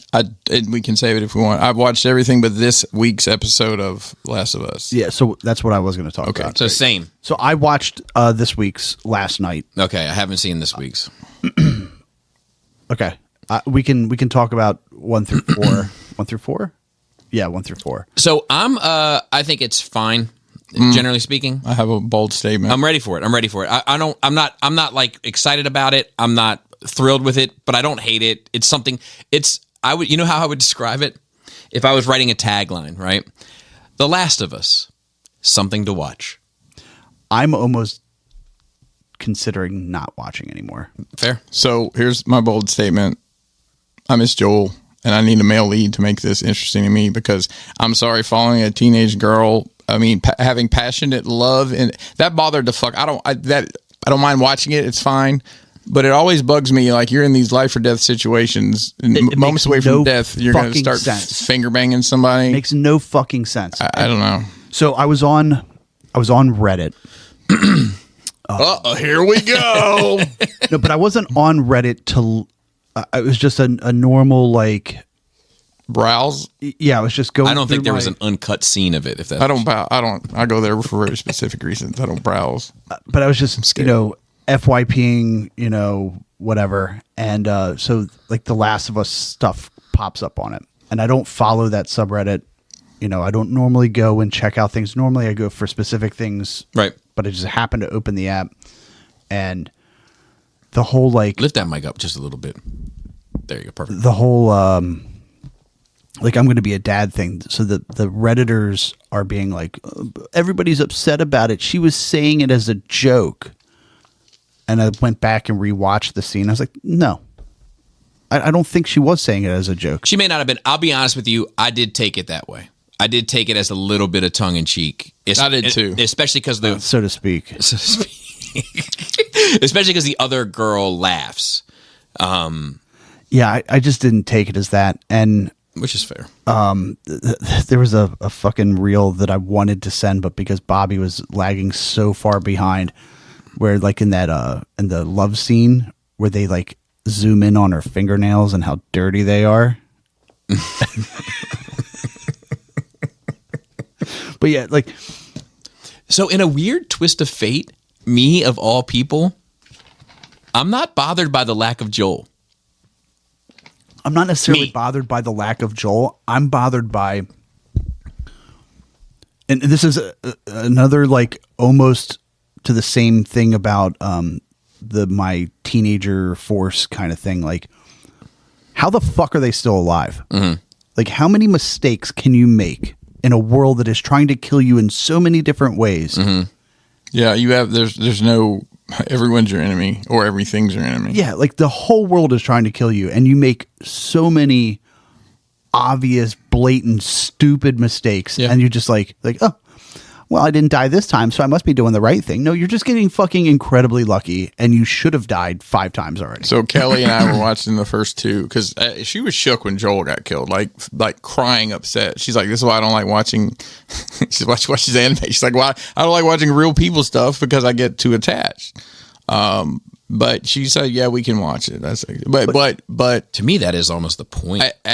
At a certain point, I said, "This must have been a boring ass fucking chapter in the video game," because it was just like, I don't know. And obviously, there's exposition to it. And I hadn't played the game, and I'm not concerned with what happens in the game. But I don't know, man. It's just like I need something exciting to happen. I need. But I need something exciting to happen that I don't go, this is complete, and that it is fiction, but it's like impossible fiction. Yeah. Right. Like they've done such a thing to show that like this is plausible. Mm-hmm.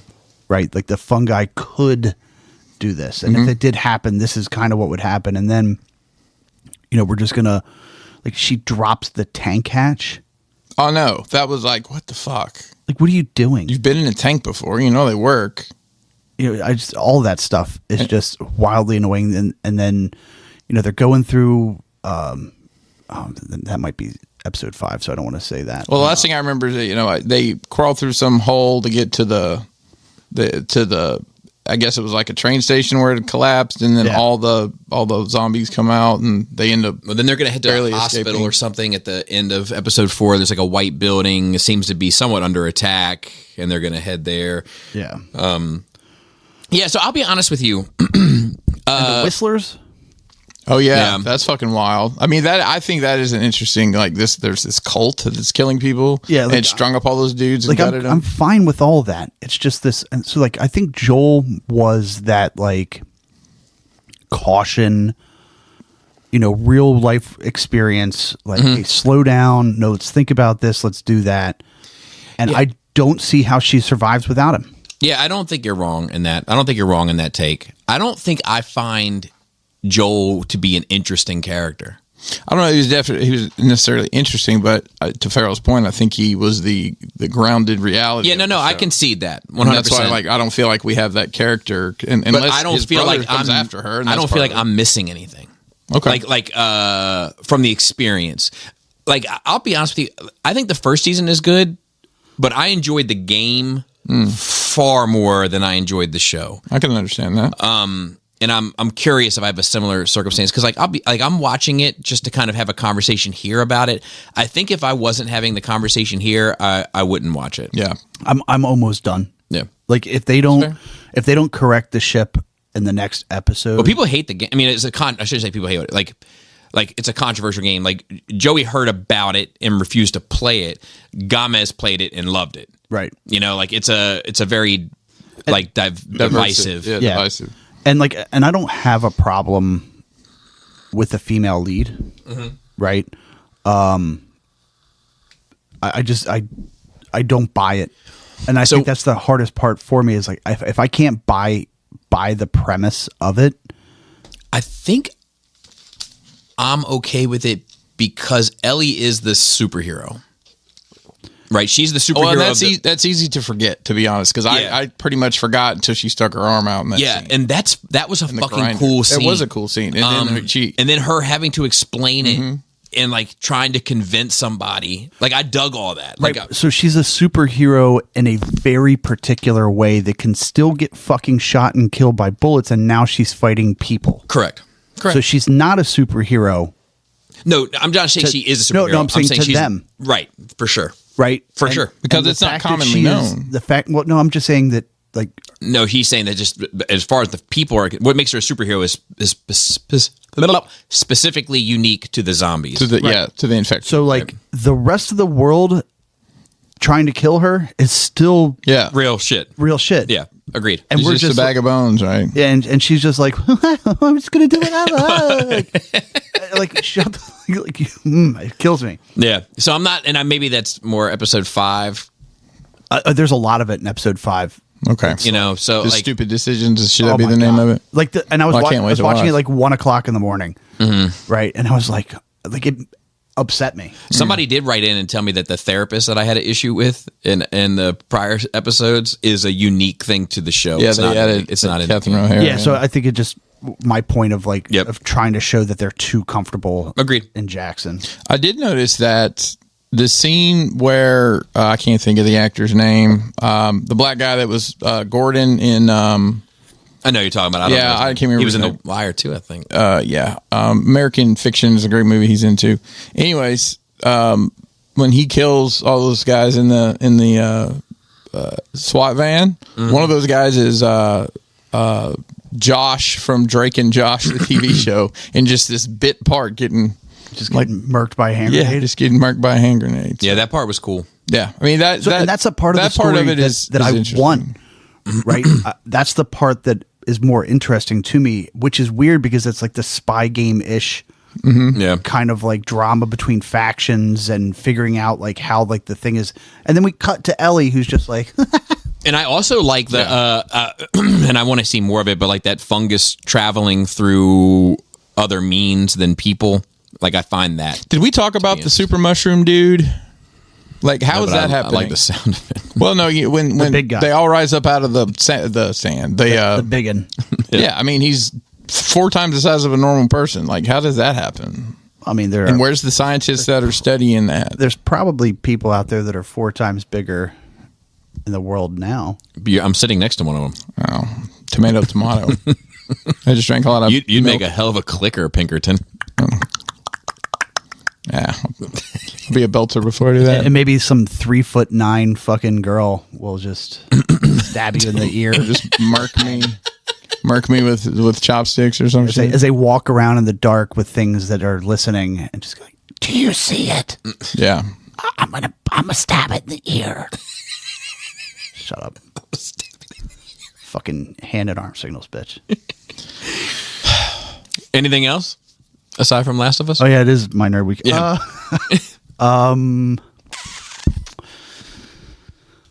I don't think so.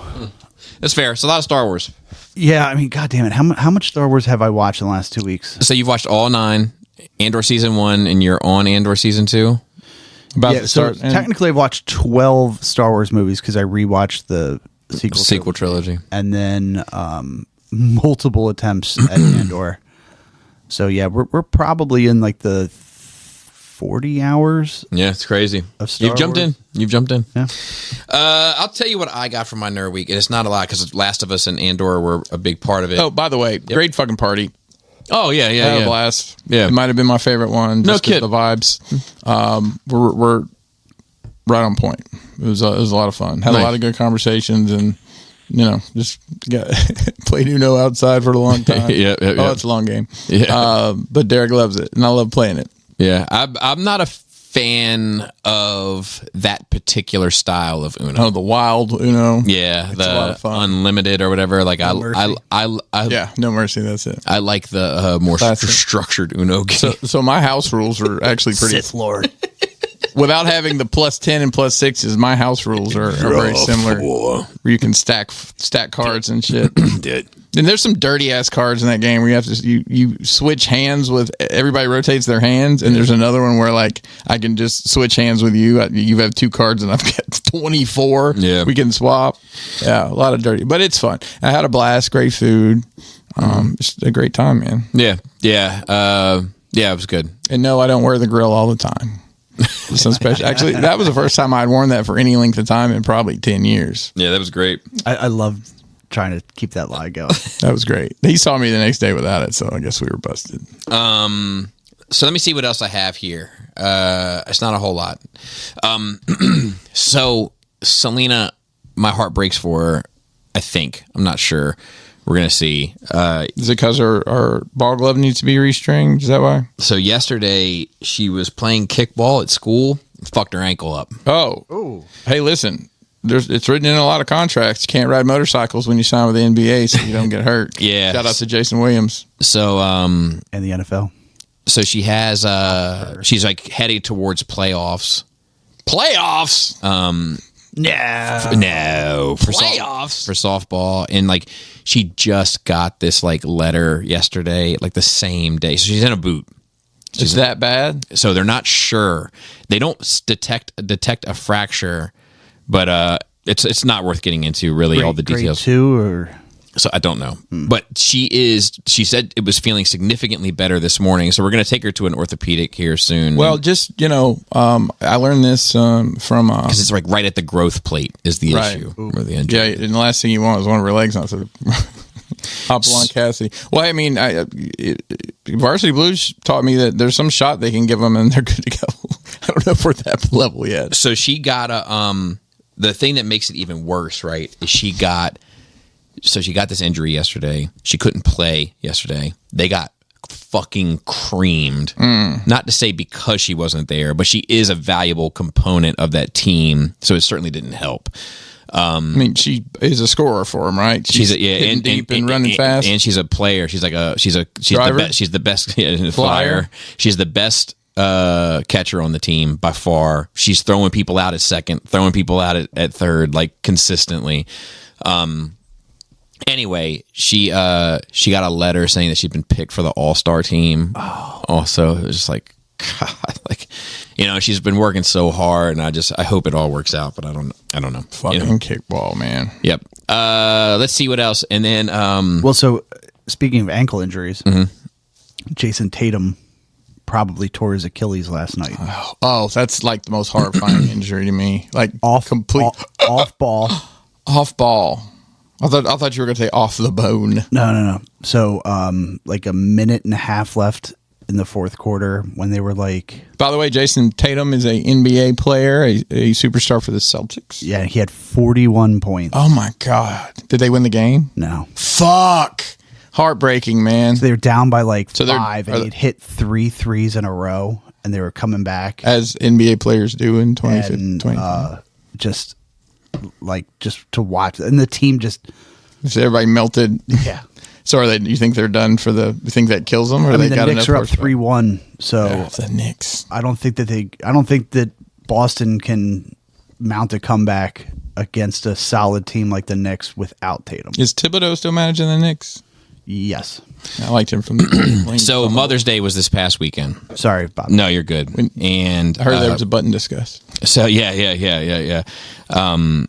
So, oh God, man.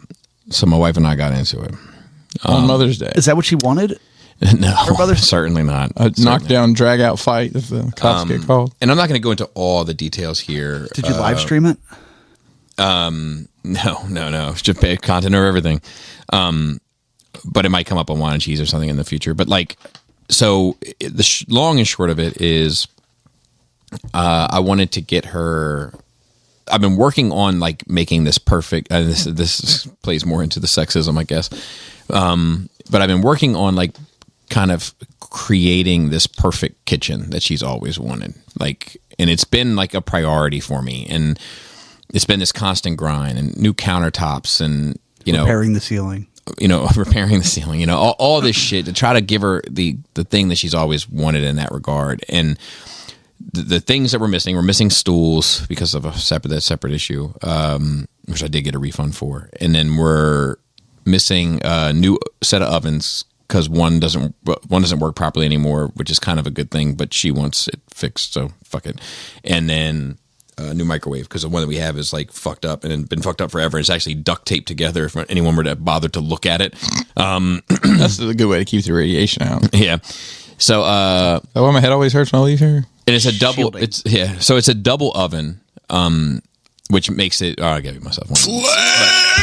Which makes it expensive. So Is it one unit that's two ovens, or are they separate? yes, one unit is two ovens. So we went to. She picked out what she wanted, and they had this deal at this place that was like fucking 50% off. Like buy now or just jump off a roof of the Empire State Building and kill yourself, right? Buy one half of the oven, get the other half free. Right. It was only 50% off the first half. So I go to buy it, and I know it's going to be expensive, right? And it is, just as expected. So we Like go 5 figures expensive? No, but it's $4,000 Okay. for both, and so After the 50%? after the 50%. Okay. So I'm expecting this, right? So but it doesn't make you feel good to spend $4,000 on ovens that just to work differently than the ovens that are Right. you know, and I mean, what is a piece of duct tape worth? But neither here nor there. I do want to do this. Do you consider the duct tape on the microwave to be art? No, I do we- not. we won't go there. And I've been saving because I knew this day was coming. And so we walk in, and my expectation is that we already know what we're going to get. And that was where critical error number 1 was made. So you were set on it's going to cost This between much, this much, and this much, and those two numbers are pretty close together, and we're going to be in, and we're going to be out. and we're going to be out. And I hear within the first 30 seconds of conversation, can I take a look at them? And then in my mind, I was like, fuck. So the looks begin, right? And I didn't have the best night's sleep. So that's a factor in this as well. So I'm listening to them talk. And this guy is talking about ovens and fucking microwaves. Like they all do the same fucking shit. And I'm getting more and more irritated. What about the BTUs? Correct. So It really is a premium filter, ma'am. so we get to this one, and then he's like, and you guys said you like pizza. This has like a pizza setting. Oh. And then Laura's like, well, what do you think about this pizza setting to me? And I was like, well, if you want to know what I think it's all bullshit. I think it's a bunch of bullshit. And she laughs a little bit because she knows me. And I'm like, look, it's an oven. It does 3 things. It bakes, it does convection baking, and it broils. Oh, don't forget self-cleaning. I was like, and that's it. Doesn't matter what else you do with it. It's doing one of those 3 things. Right. And the convection and the baking, it's the same thing. It's just a fan with one. Yep. But whatever. So we pick that. Then we go to the microwaves. Same thing. And then they're like, well, this has this. And I'm like, does it have an add 30-second button? And he was like, it does. And then I looked What about at a plus 1 minute? and I was like, do we do anything other than add 30 seconds? I don't. Do you? You know? I'm getting a little, Yeah. you know. So we get to the counter where we've chosen the oven and the microwave, right? The part that I was looking most forward to. I pull out my credit card. I put it on the table. The guy says, do you want the warranty?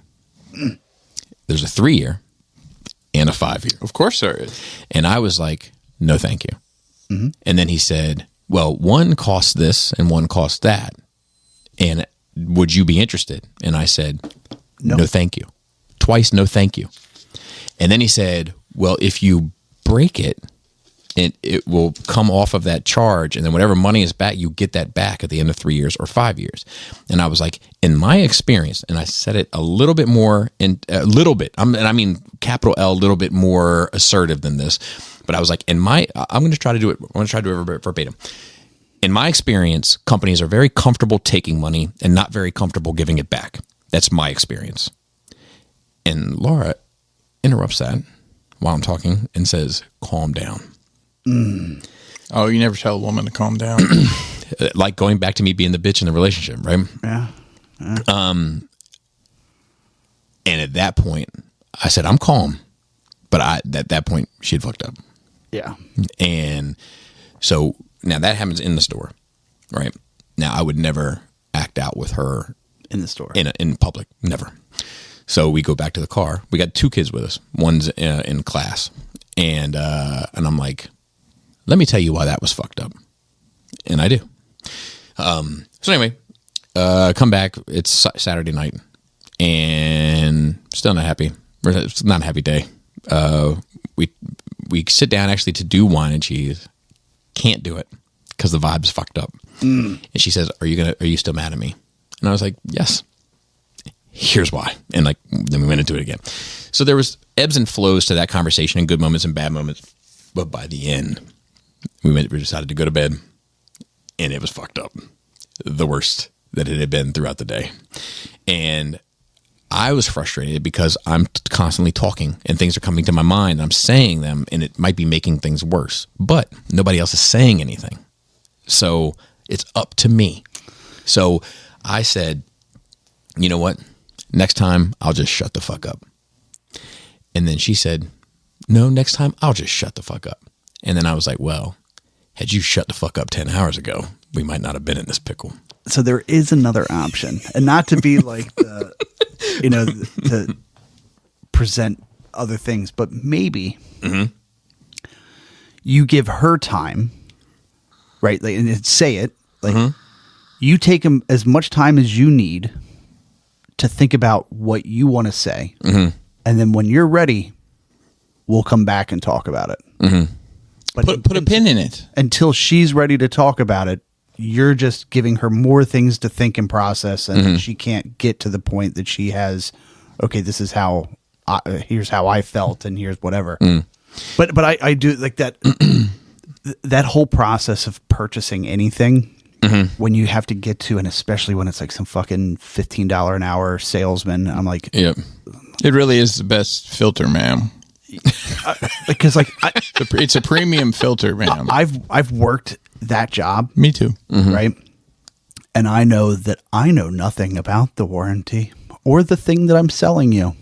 I know what they want me to tell you. I did the 3 online trainings where I just clicked the button as fast as I could to get through them. So it's like, when I say no, like I normally look at them and I'm like, fuck no.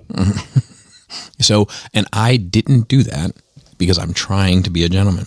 And I get it. I even said to her, I was like, what world do you know where Bobby Skullface, and I said my government name, says no thank you twice before going to just phase 1.5, not even phase 2, but long story short, next day was Mother's Day. Wasn't great either, but by the end of the evening, Mother's Day, we're back. Yeah, Good. which is good. Then we also started watching a show on HBO that's older called Vice Principals. Oh yeah. So we started watching it and we're enjoying it so far. I remember season 1, or like enjoying season 1. And then I feel like there was a drop off to season 2, but like most of those comedy kind of shows, I feel like there's ebbs and flows. Well, but it's also one of those things where they're like, we weren't really planning for a season 2, so like let's just rehash some of the old stuff that worked season 1. Yeah. So, and that was pretty much it. What was interesting is I worked yesterday, and a lot of the guys that I was working with all had issues with their significant other Right after Mother's Day. over the weekend. Yeah. Like over Mother's Day weekend. Like, I didn't get Max. What happened? yeah, but him, I think it was 3 or 4 people all had it. And so I jokingly said Mercury must have been in retrograde. Goddamn Mercury. Yeah. But anyway, and that was that. So that takes us to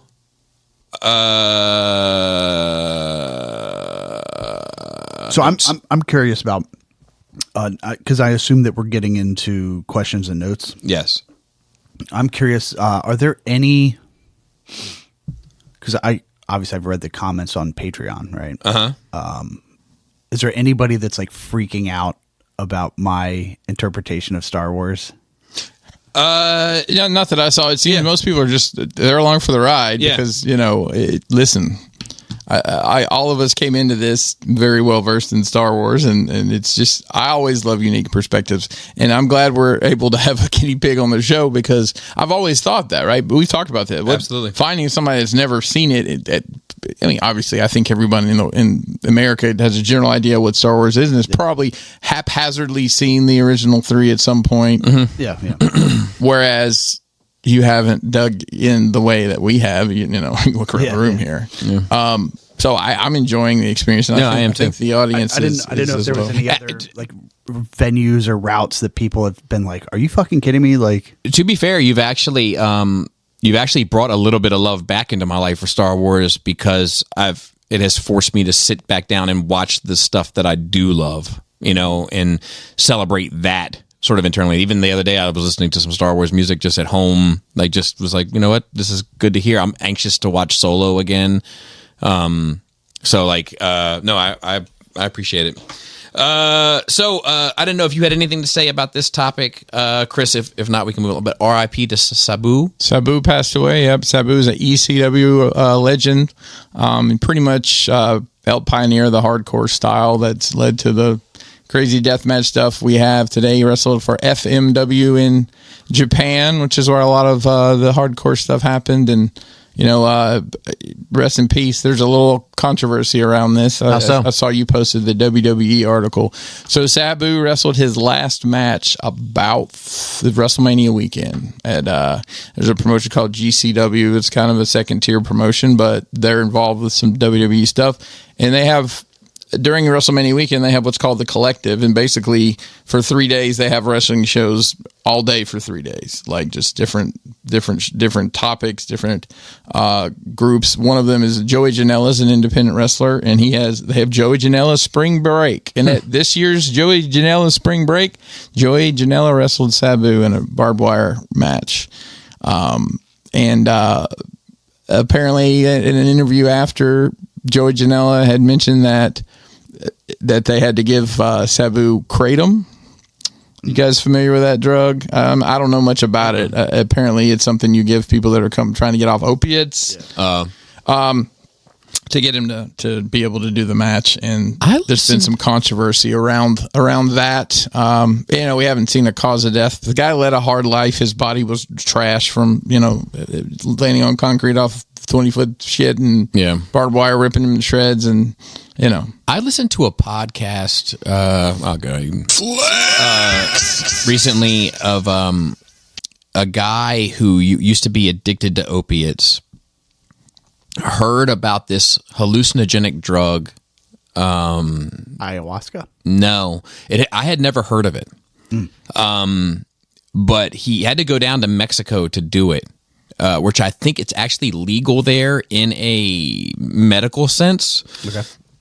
And he went on this. He was, balls. According to him, he was balls to the wall, addicted to opiates from painkillers. Right.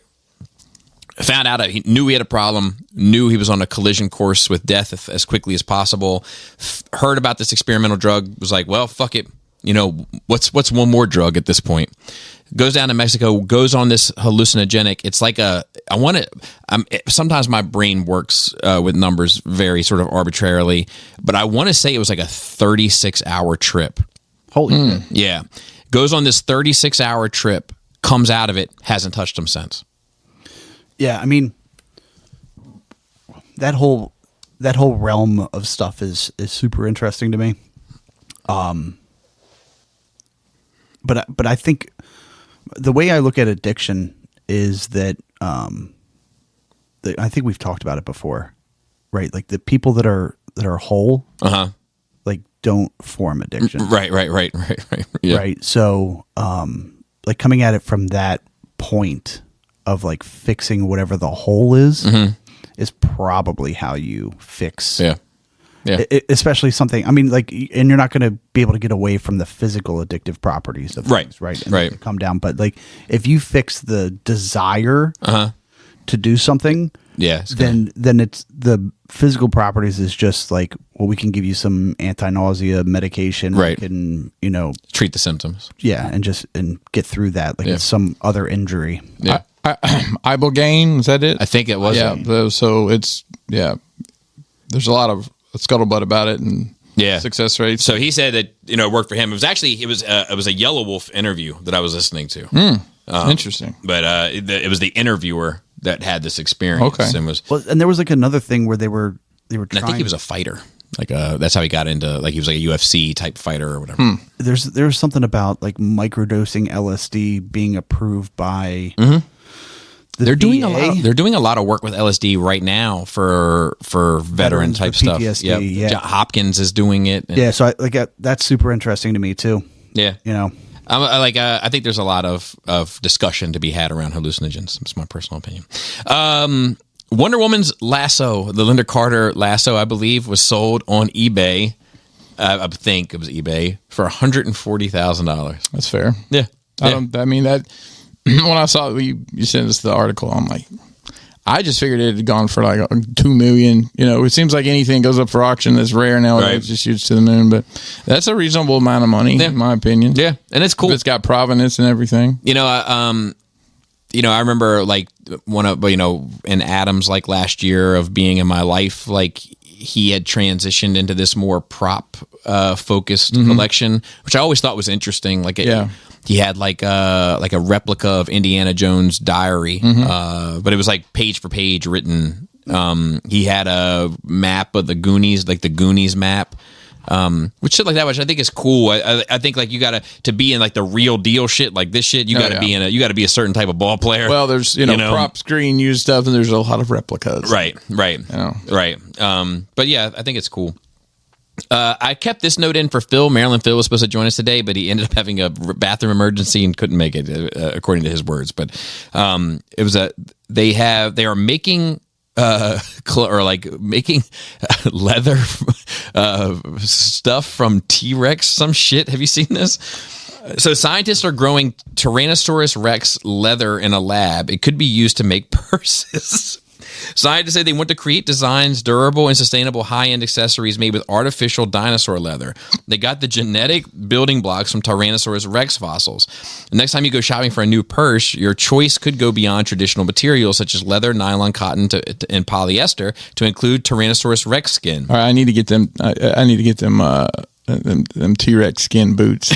That's going to be the next step. I have ostrich. So the next step is T-Rex. She's feeling on these seats like she never felt T-Rex before. Ooh. When I read this in the notes, my first thought was I want to get into bowling and buy a ball bag made out of T-Rex leather. Well, see, the thing is, I could have a T-Rex ball bag. Well, then you could just carry that around like a purse. So the remnants of the prehistoric predator are being used to create synthetic T-Rex leather, which can be turned into accessories, including purses. That's the plan for a trio of companies, the Organoid Company, Lab Grown Leather Limited, and VML, working on high-quality alternative to traditional leather that's cruelty-free and economic-friendly. The goal of the luxury fashion item hitting later this year would be the first example of leather developed from extinct species, the company said. With T-Rex leather... With T-Rex leather, we're harnessing the biology of the past to create the luxury materials of the future. What a fucking gimmick. I mean, just I have no problem with lab grown skin of whatever animal, right? Because you don't want to harvest animals for leather, but T-Rex, what the fuck? Yeah. So lastly, we have a Peacemaker 2 trailer.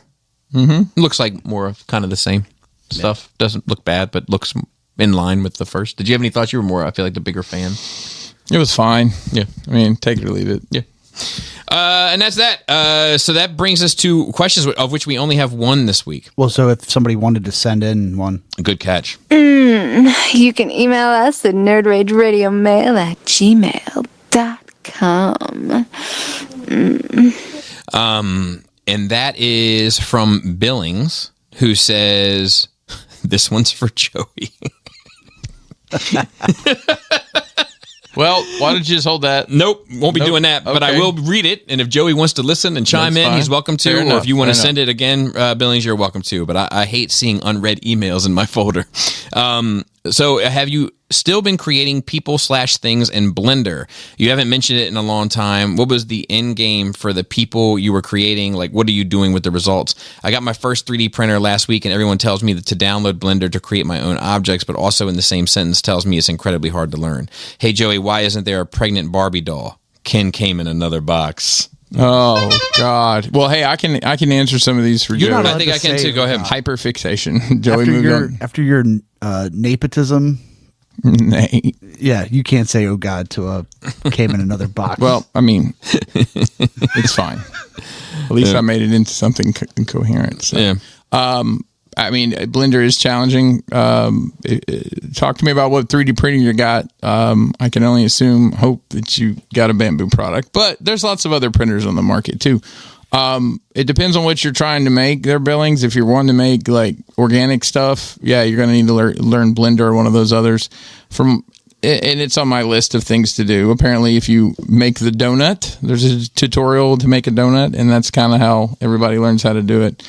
If you're wanting to do just, non-organic stuff, Tinkercad's great. I use Tinkercad a lot. It's like a dumbed-down version of Fusion 360, which is, a big design program that I don't have my head around, but I can make 2 boxes into one L-shaped thing pretty easy and had some success with it. So, yeah, I agree with it. I think Joey is a bit of a perfectionist, and because he couldn't get a lot of that Blender stuff to be perfect, he couldn't. In his mind, because it looked fantastic. Correct, 100% in his mind. He simultaneously wasn't able to abandon it, which I think is what most creators need to do, is not theorize finishing something, but conceptualize abandoning something. I mean, if I never bought anything else, I have enough projects for 10 years. Yeah, that are in some state of beginning or ending. So that I think is his situation. I can use this as something that I'm in the process of trying to do. It hasn't actually happened yet, so I'm hesitant to say it is getting done. But I talked to JD and Chan a good bit while they were here, and I think I'm going to work on a project with them where I am commissioning JD for a custom figure. Okay. 3 to 4 times a year. And in the process of doing that, he is going to document his process. I am going to do a video on the figure when it's done. And then he and I are going to have a conversation where we'll play the process underneath it, about the process, my thoughts regarding it as a customer, an honest customer. And, that's why I'm paying him, so that we can have this honest discussion, and then his thoughts and process as a creator of it, and try to put that out. That'd be interesting. That's something that we're trying to have in the future. Not sure if it's going to be possible or not, but that's the goal. It really has to do with him, and whether he's able to be prolific enough to knock it out. And even if it's only 1 or 2 a year, I'm still cool with that. But it'd be nice if it was like at least quarterly. That would be my goal. If it was like 4 a year, that way you can make a like a decent size. Oh, sorry, so to speak. Yeah, like show or episode or content's king. He's already shown me he's working on a Reese, which is like this 3-eyed monster thing from Star Wars, and he sent me one piece of video footage for it already. So if he, if everything keeps on track, who knows what the limit will be. But it's awesome. And I told him, because I was like, look, no homeboy prices. I want to pay whatever, so that it all is on the up and up, so that nothing is affected by any sort of hookup or whatever. So we'll see. I'm trying to think if I had anything else in the pipeline. I'm really far behind on a lot of shit because of Solstice and the things surrounding it. And I haven't had a lot of time off from work recently, so that's playing a part too. And I need to do all of these things, but. Maybe soon. So, shout out to Joey on assignment, and shout out to Phil on our notes, and hope that his bathroom emergency settles down, and shout out to Dante on Facebook. And with that being said, moist eyes. Tasty taint. tight dick player.